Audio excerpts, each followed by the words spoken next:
Di tengah proses produksi film Kukira Kau Rumah, aktris Prilly Latukonsina ternyata meluangkan waktu untuk mengerjakan skripsi untuk gelar sarjana.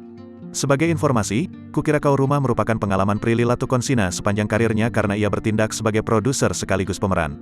Sementara itu, Prilly Latukonsina mengakui mengalami kesulitan membagi waktu menjadi produser sekaligus pemeran untuk Kukira Kau Rumah. Prilly Latukonsina mengatakan pekerjaan produser dalam sebuah proyek film memiliki tanggung jawab yang banyak. Yang diurus budget, kru, lokasi, wah itu luar biasa. Di sisi lain aku harus fokus di depan layar sebagai Niskala yang perannya luar biasa susah dan enggak mudah. Bukan peran yang selama ini aku perankan, kata Prilly Latukonsina. Perempuan kelahiran Oktober tahun 1996 itu mengungkapkan cara dia bisa tetap fokus saat bertindak sebagai produser, pun sebaliknya.